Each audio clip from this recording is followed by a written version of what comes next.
A young girl was kicked off the ranch for helping a desperate drifter. Just take it easy now, okay? Everything's gonna be fine. You're risking much for a stranger, miss. Thank you. I won't forget this. But the very next day, he returned and bought the entire land. The midnight wind howled through the ranch barn, carrying the sharp scent of blood. 17-year-old Nellie knelt to tend to Silas, a badly beaten drifter. However, Hiram, the unforgiving owner, ordered her to abandon the wounded man to the cold. Step away from him, Nellie. Get out of the way. When the young orphan chose mercy over his cruel command, she was banished into the lawless valley with nothing. She had lost her home and her safety for a ragged stranger she would never see again. Or so she thought. What neither Hiram nor Nellie knew was that this desperate drifter hid a staggering secret. And tomorrow, he would buy the whole ranch. The lantern light caught the gleam of blood on the drifter's jaw before the ranch boss raised his rifle. Nellie tightened her grip on the heavy water bucket, her heart hammering against her ribs. She had to choose between the only home she knew and a dying stranger who looked like he had stepped out of a grave. Step away from him, Nellie, Hiram barked. His voice was rough, worn down by years of shouting over the wind. Hiram was a hard man. He owned the Double Bar Ranch, a sprawling stretch of dry, unforgiving land in the valley. The severe drought had made him even harder. His face was lined with worry about failing crops and dying cattle. He kept his rifle pointed steady at the man slumped against the center post. The stranger was in his late 30s. His clothes were covered in trail dust and dried mud. A deep gash crossed his forehead. His left arm hung at a terrible, unnatural angle. He had stumbled onto the property an hour ago, collapsing near the water trough. Nellie did not step away. She was 17 years old, with pale blonde hair tied back in a frayed ribbon. Her hands were small, but they did not shake as she dipped a torn strip of clean cotton into her bucket of water. "He is hurt, Mr. Hiram," Nellie said. Her voice was quiet, but it carried clearly in the silent barn. "He needs his arm set. He needs water and a clean bandage. If we leave him in the cold, he will not live to see the morning." "That ain't our problem," Amos sneered. Amos was the ranch foreman, a tall, bitter man who stood just behind Hiram. He held up a kerosene lantern, shining the harsh yellow light directly into the stranger's face. "We ain't running a charity. We got 80 head of cattle dying of thirst out there.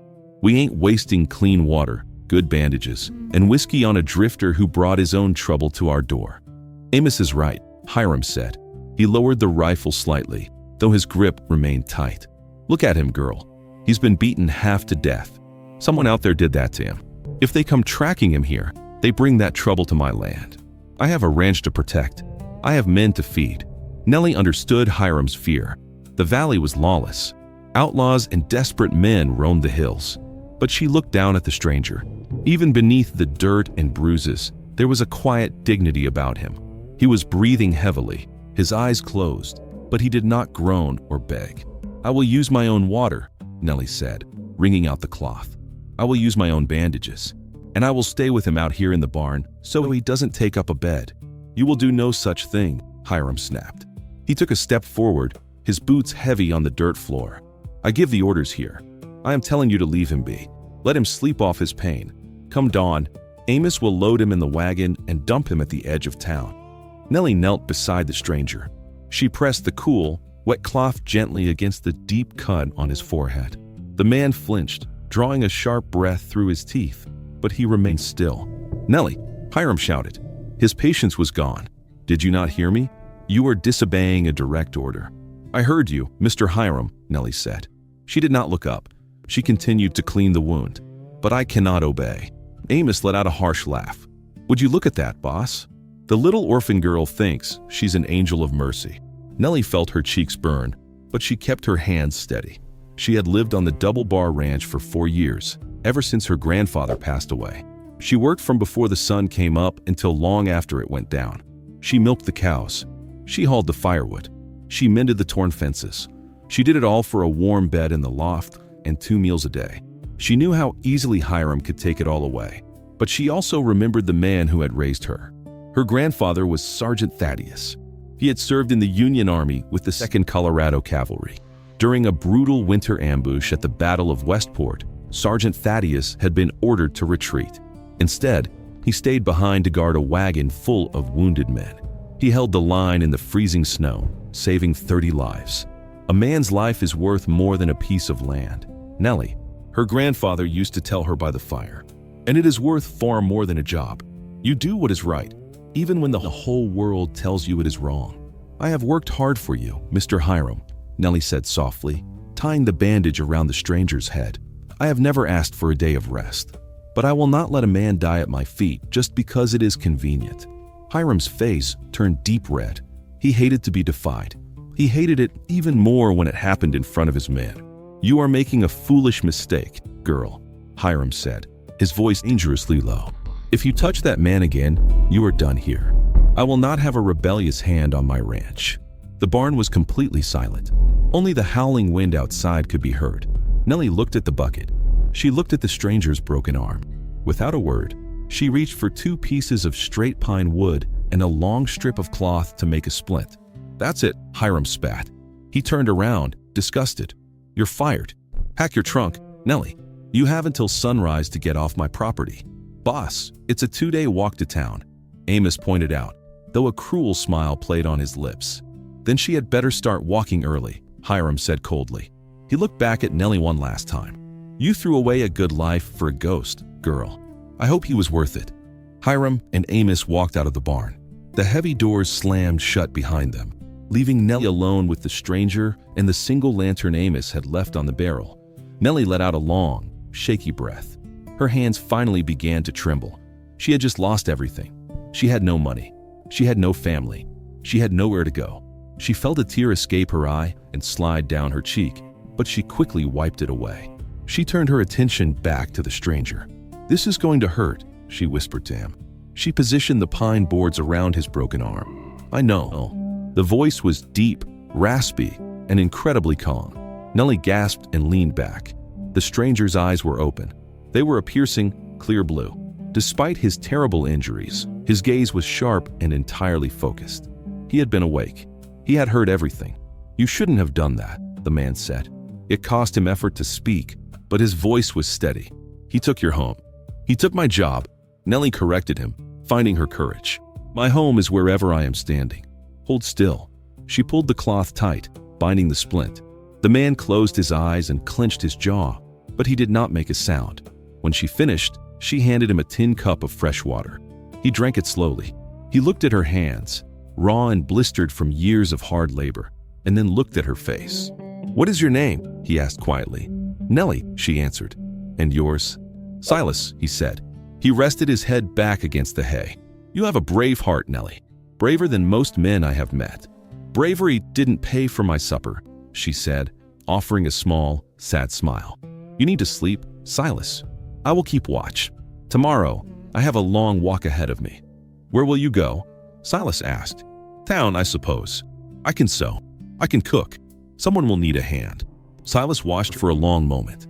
There was an intelligence in his eyes that did not match the rags he wore. He noticed everything. He noticed the way she tied the knots. He noticed the pride in her posture. Your grandfather, Silas said softly. You mentioned him to the ranch boss. Who was he? Sergeant Thaddeus, Nellie said. Just saying his name made her feel a little warmer in the cold barn. He was a good man. A strange shadow passed over Silas's face. He looked away, staring into the dark corners of the barn. He remained silent for so long that Nellie thought he had fallen asleep.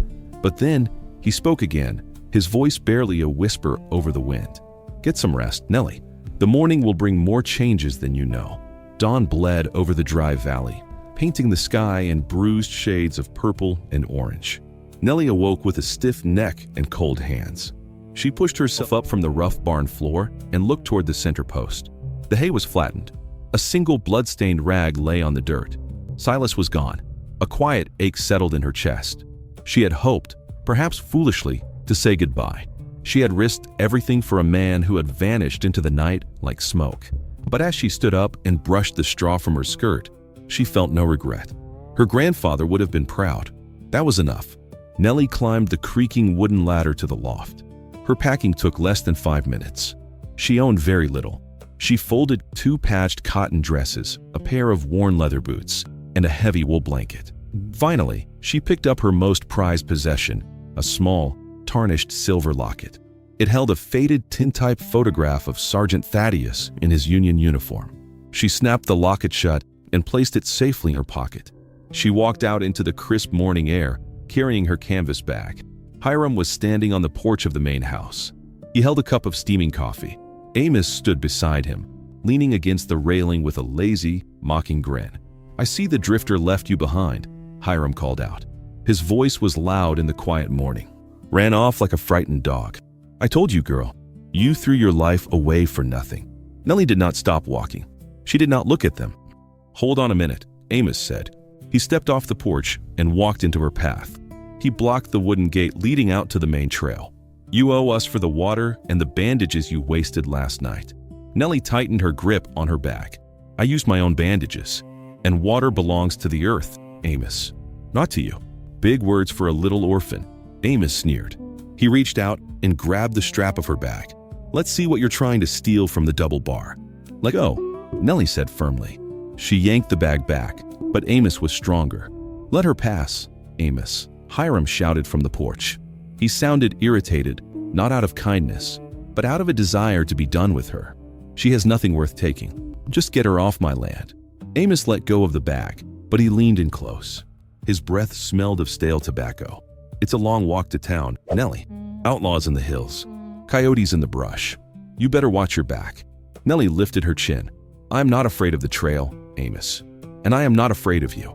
She pushed past him, opening the heavy wooden gate and stepping onto the dusty road. She did not look back. The road to the town of Red Creek was a winding trail of baked yellow dirt. By noon, the sun was a punishing fire in the sky. The dry chaparral bushes offered no shade. The valley was silent, save for the crunch of Nellie's boots and the distant cry of a hawk. Nellie's throat felt like sandpaper. She had no canteen. Hiram had refused to let her take one. She walked with her head down, focusing on placing one foot in front of the other. She thought of her grandfather to pass the time. Sergeant Thaddeus had taught her how to read using an old leather-bound Bible. He taught her how to patch a roof and how to calm a frightened horse. He had been a man of immense integrity. When the fever took him 4 years ago, Nellie had felt entirely unmoored. Working at the Double Bar Ranch had been a way to survive, but it had never been a home. A home is built on respect, Nellie, her grandfather, had said. A house built on fear is just a prison. She was free now. The thought brought a small burst of energy to her tired legs. She was broke and thirsty, but she was free. Suddenly, a cloud of dust rose on the trail ahead of her. Nellie stopped. She squinted against the bright sun. 2 riders were galloping toward her at a dangerous speed. As they drew closer, her heart sank. It was Amos, riding alongside another ranch hand named Jeb. They pulled their horses to a halt, blocking the narrow trail. Their horses kicked up dry dirt, forcing Nellie to cough and cover her face. Well, Amos said. He tipped his hat back, revealing a cruel smile. "Look who we found. Looks like you could use a ride, Nellie." "I am fine walking," Nellie said. She kept her voice steady, though fear began to crawl up her spine. She stepped to the side, trying to walk around them. Jeb moved his horse to block her again. "Boss sent us," Jeb said, looking a little uneasy but following Amos's lead. "Said you might have taken something from the lockbox in the office before you left." "That is a lie," Nellie said sharply. "I have never set foot in Hiram's office. I took exactly what belonged to me. Nothing more." Amos dismounted. He unhooked a coiled leather whip from his saddle. He didn't intend to use it, but he liked the fear it inspired. "Boss says we need to search your bag. And your pockets. Just to be sure. You just want the silver locket my grandfather gave me," Nellie realized. Her voice shook with sudden, fierce anger. "You saw it in the barn once. You are a thief, Amos. And a coward." Amos's face darkened. The playful mockery vanished, replaced by genuine malice. "Give me the bag, girl, or I will leave you out here with broken legs to match that drifter's arm." He lunged forward and snatched the canvas bag from her hands. Nellie fought back. She kicked his shin hard. Amos cursed and backhanded her across the face. The blow sent Nellie stumbling into the dry brush. She tasted blood on her lip.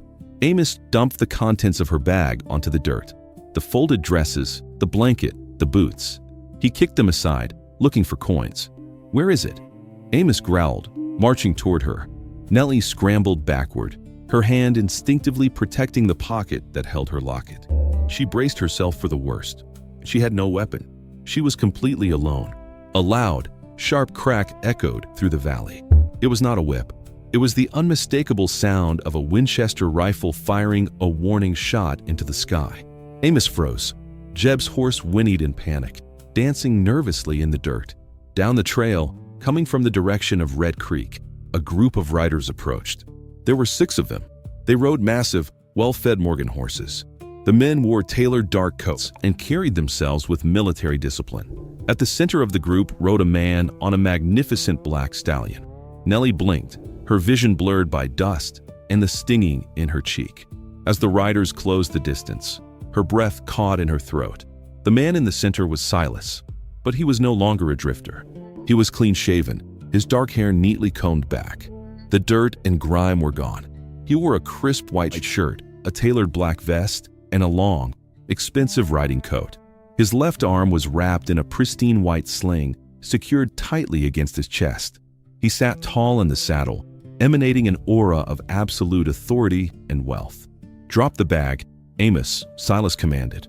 His deep, raspy voice was the same, but it now carried the weight of a man accustomed to being obeyed. Amos stared in pure shock. His hands trembled. You're the tramp from the barn. And you are a dead man if you take another step toward her," Silas said. 2 of the men riding with Silas unholstered their revolvers. They aimed directly at Amos and Jeb. The metallic clicks of the hammers being pulled back echoed loudly in the quiet heat. Jeb immediately raised his hands. "I want no part of this, mister. I was just following orders." Amos slowly backed away from Nellie, his face completely pale. He dropped the empty canvas bag in the dirt. Silas dismounted gracefully, despite his injured arm. He did not look at Amos. He walked straight to Nellie and offered her his right hand.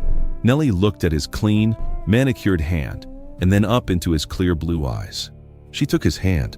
He pulled her gently to her feet. "Are you badly hurt?" Silas asked, his voice softening entirely. He noticed the blood on her lip, and a cold fury flashed in his eyes before he suppressed it. "I am fine," Nellie whispered, still trying to comprehend what she was seeing. "Silas, who are you?" Before Silas could answer, one of the armed men stepped forward. "This is Mr. Silas Caldwell, owner of the Pacific Union Railroad line and the largest cattle company in this territory." Nellie gasped. Silas Caldwell. The name was famous even on the isolated Double Bar Ranch. He was a tycoon, a man who built towns and bought out entire valleys. "Mr. Caldwell," Amos stammered, his voice breaking. He fell to his knees in the dirt, all his previous cruelty vanishing into pathetic terror. "I didn't know. Sir, I swear to God, I didn't know it was you." Silas finally turned to look at Amos. His expression was like granite. "You did not know my name, Amos. That is true," Silas said coldly. "But you knew I was a human being. You knew I was bleeding. You knew I was in pain. And you chose to treat me like garbage. You chose to threaten the young girl because she showed me the mercy you lack." Silas turned to his men. "Bind their hands. Tie them to the back of the wagon when it arrives. They will be turned over to the federal marshal in Red Creek for assault and attempted robbery." "Please," Amos begged, but the armed guards were already hauling him to his feet, ignoring his cries. Silas turned his attention back to Nellie. He knelt down in the dirt, completely unbothered by the dust ruining his expensive trousers. He began picking up her scattered belongings, folding her patched dresses with his one good hand. "You don't have to do that," Nellie said, her cheeks flushing with embarrassment. "It is the least I can do," Silas said quietly. He stood up and handed her the bag. "I owe you an apology, Nellie. I left before dawn to reach my men in Red Creek. I knew Hiram would cast you out, but I miscalculated how quickly he would do it. I should have stayed to protect you. Why were you dressed like a drifter?" Nellie asked, clutching her bag to her chest. "Why were you hurt?" Silas sighed, looking out toward the distant hills where the Double Bar Ranch sat. "Hiram owes my bank a vast sum of money," Silas explained. "More importantly, my cattle have been disappearing near his property borders. I suspected Hiram was running a rustling operation to pay off his debts, but I needed proof. I dressed as a drifter to scout his land unseen." Silas's jaw tightened. "I found his holding pens hidden in the canyons, but his men caught me. They didn't know who I was. They beat me and left me for dead. I managed to crawl to the ranch, hoping to find one decent soul. He looked at Nellie with profound respect. "I found you." Nellie processed the information. Her entire world was shifting rapidly. Hiram is a cattle thief. He will lose the ranch. "He already has," Silas said. "My lawyers finalized the foreclosure this morning in town. As of an hour ago, I own the Double Bar Ranch." Nellie stared at him in disbelief. The man she had saved with a bucket of water and a ripped cloth now owned the very land she had been exiled from. Silas pointed toward a grand, enclosed carriage cresting the hill behind his men. "My carriage is coming," Silas said. "It will take you to Red Creek. I have a room waiting for you at the best hotel. You will have hot food, a bath, and whatever else you need." Nellie looked at the approaching carriage, gleaming in the sun. It represented comfort. It represented safety. But she shook her head slowly. "No, thank you, Mr. Caldwell," Nellie said firmly. Silas looked surprised. "No, I don't accept charity," Nellie said, standing perfectly straight. "I am a worker. I saved your life because it was the right thing to do, not because I wanted a reward. I will walk to town and find a job. I can take care of myself." Silas studied her face. He saw the fierce independence, the unyielding pride. He smiled. It was a genuine, warm smile that reached his eyes. "You are exactly like him," Silas murmured. "Like who?" Nellie asked. Silas reached into his vest pocket. He pulled out a small, intricately carved wooden pipe. Nellie recognized it instantly. It was a Union Army issue pipe, the exact kind her grandfather used to smoke. "Sergeant Thaddeus," Silas said softly. "The man who saved my father's life."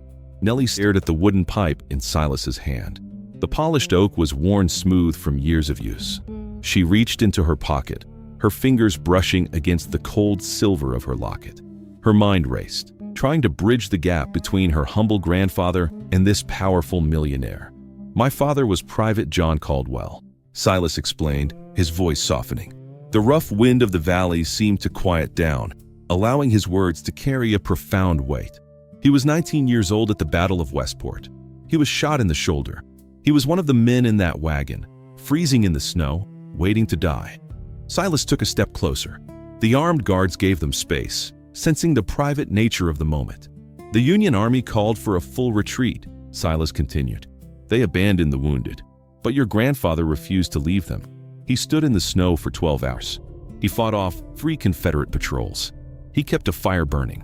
And when my father cried out from the terrible pain of his wound, Sergeant Thaddeus gave him this pipe to bite down on." Tears welled in Nellie's eyes.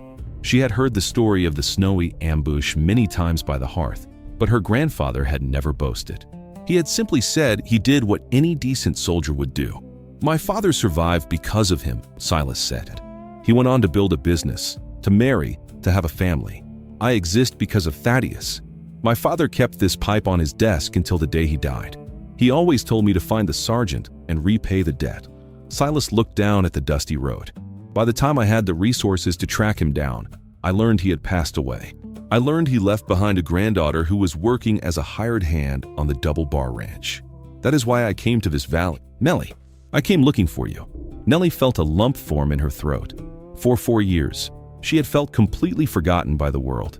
She had worked until her bones ached, believing she was entirely alone. "Hiram owed me money." "Yes," Silas said, his eyes hardening as he looked toward the distant ranch.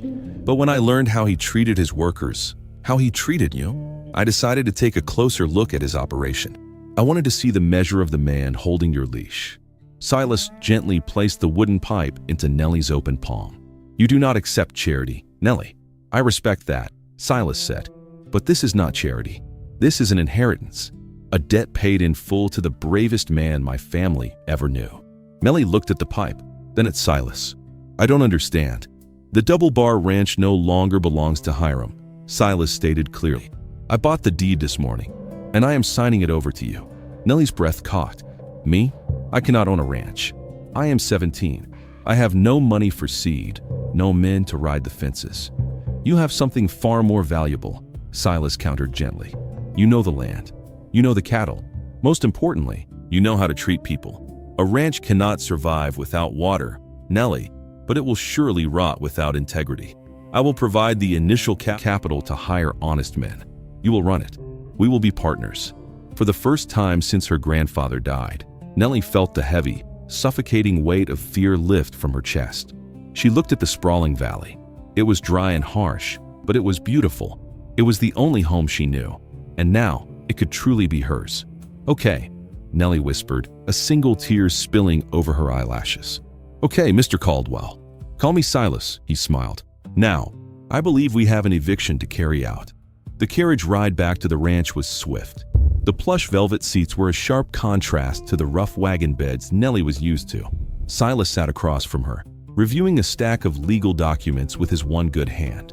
When the carriage pulled through the wooden gates of the Double Bar Ranch, the sun was beginning its descent, casting long, golden shadows across the dry earth. Hiram was standing on the porch of the main house. Several large trunks were piled around him. He looked furious, barking orders at the few remaining ranch hands. He had received the telegram from town that his debts had been called in and the bank had seized the property. When the grand carriage stopped in front of the house, Hiram straightened his jacket. He assumed a bank representative had arrived to take inventory. The carriage door opened. Silas stepped out first. Hiram's face went completely blank. He stared at the tailored coat, the pristine sling, and the unmistakable, sharp blue eyes of the man he had left to die in the barn. "You," Hiram breathed out, his voice trembling. "Good afternoon, Hiram," Silas said, his voice ringing with cold authority. "I hope your packing is coming along swiftly." Hiram took a step back, his eyes darting to the armed guards riding behind the carriage. Panic set in. You're the drifter." But the telegram said Silas Caldwell bought the deed. "I am Silas Caldwell," he replied. Hiram gripped the porch railing to steady himself. The color drained from his face as the realization hit him. He had pointed a rifle at the most powerful man in the territory. He had denied him water. "Mr. Caldwell, I can explain," Hiram stammered, stepping down from the porch. "The rustling, it was a mistake. Tons were hard. The drought. I have no interest in your excuses," Silas cut him off. "You poison this land with your greed. You will leave this valley tonight. If you ever set foot in Red Creek again, my men will see you arrested." Hiram swallowed hard, defeated. He nodded slowly. "The ranch is yours, Mr. Caldwell. I will be gone in an hour." "The ranch is not mine," Silas corrected him. He turned toward the carriage and held out his hand. Nellie stepped out into the golden sunlight. She held her head high. Her dress was still patched, and her boots were still worn, but her posture was unyielding. Hiram's eyes widened in disbelief. "Nellie, what is the meaning of this?" "Miss Nellie is the new owner of the Double Bar Ranch," Silas announced so every hand in the yard could hear. "She gives the orders now. Anyone who wishes to stay and work for an honest wage will answer to her. Anyone who prefers Hiram's methods can follow him down the trail." The ranch hands exchanged stunned looks, but none of them moved to join Hiram. They had all seen how hard Nellie worked. They knew she was fair. Hiram stared at the young girl he had bullied, belittled, and cast out into the wilderness. He opened his mouth to speak, perhaps to beg, or perhaps to hurl one last insult. But as he looked into Nellie's steady eyes, he found no anger. He found only pity. "You have an hour, Hiram," Nellie said quietly. Her voice did not shake. "Leave the horses that belong to the ranch. Take only what is yours." Hiram lowered his head. He walked past her in silence, a broken man carrying the weight of his own cruelty. A month later, the first rains finally came to the valley. The dry earth drank the water eagerly. The brown chaparral began to turn a vibrant, hopeful green. Nellie stood on the porch of the main house, holding a hot cup of coffee. The house had been scrubbed clean. The shadows of Hiram's reign were gone. In the yard, honest men were repairing the fences, singing as they worked. The cattle were grazing in the lower pastures. Silas stood beside her. He had stayed at the ranch for a few weeks to ensure the transition was smooth, working through ledgers and contracts with his good hand while the other healed. Today, his carriage was packed. He was returning to the city. "The herd is looking stronger," Silas noted, looking out over the property. "You have done well, Nellie. The men respect you. They respect hard work," Nellie replied softly. "And they respect fairness. I learned that from you. And from my grandfather." Silas turned to her. "I am leaving you the legal documents. The bank will not trouble you. But if you ever need anything, seed, money, or just a friend to talk to, you send a telegram." "I will," Nellie promised. Silas tipped his hat, a gesture of profound respect. He walked down the porch steps and climbed into his carriage. As the driver flicked the reins and the horses began to trot down the trail, Silas looked back through the window. He saw a young woman standing tall on her land. She was no longer a frightened orphan or an overworked hand. She was a leader. Nellie reached into her pocket and pulled out the tarnished silver locket. She opened it and looked at the faded photograph of Sergeant Thaddeus. Next to it, she had placed the small wooden pipe. Wealth is not measured by the acreage you own, nor by the coins in your pocket. True wealth is built in the quiet moments of mercy, when no one is watching, and when kindness costs you everything. Nellie closed the locket and took a deep breath of the rain-washed air. The storm had passed. The drought was over. She turned and walked back inside her home, leaving the door wide open behind her to let in the light. And that is where we'll leave Nellie and Silas on the Double Bar Ranch today. Whenever I share these Western tales of quiet courage, I hope they give you a chance to step out of the everyday and just drift for a bit. I'd love to know what you were doing while listening. Maybe sitting on the porch, sipping tea, or settling in for a calm evening. Drop a line in the comments. I read them all, and I'd love to know where in the world you're watching from. Liking and subscribing makes a huge difference, so feel free to share your feedback below. Thank you for spending this time with me.